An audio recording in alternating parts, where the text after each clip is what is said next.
know, it was only a couple of decades ago, a few decades ago, that people started running in Nikes. And before that, and certainly 10,000 years ago, people were not wearing shoes the way we do now.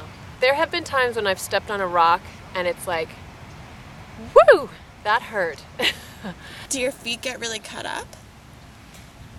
They don't get cut up at all, and I have to say, till now, they've never gotten cut up at all.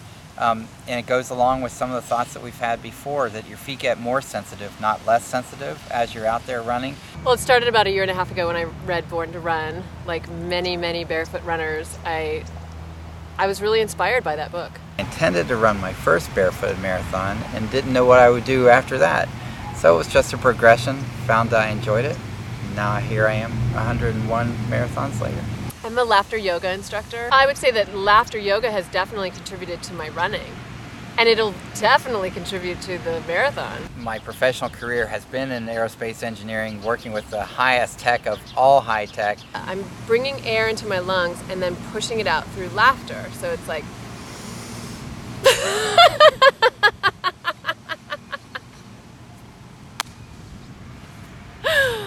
like that.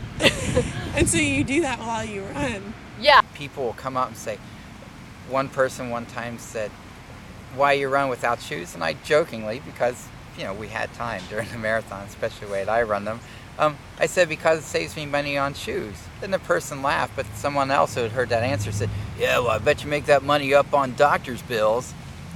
And the truth of the matter was, I've never spent a penny on doctor's bills caused by injuries because I was running without shoes. I can nearly guarantee you that I'd spent less on doctors than that person who had said that spends on orthotics. And I try my best not to be so aware of what other people might be thinking of me. What do you think of Caity's journey? She's a 42-year-old mother of two.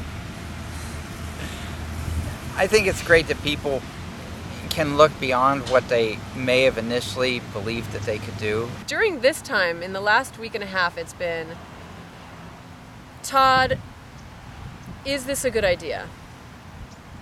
That's been sort of the theme. Is this marathon a good idea for me?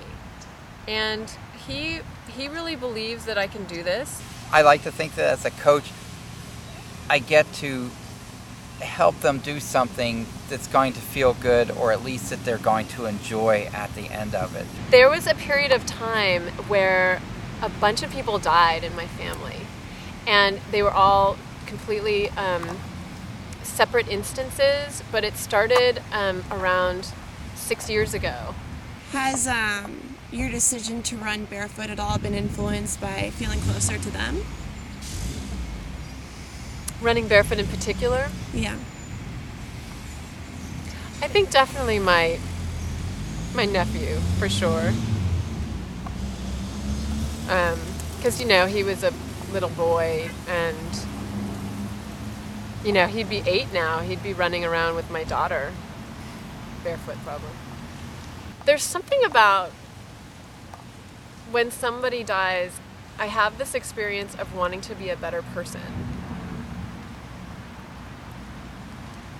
I want to do something spectacular. I can't wait to do it. I think it'll be really fun, and it'll be a tremendous amount of work. I really want to honor every single mile. That's one of the things Todd and I have been talking about. It's really honoring the fact that it's 26.2 miles. I'm not taking this lightly.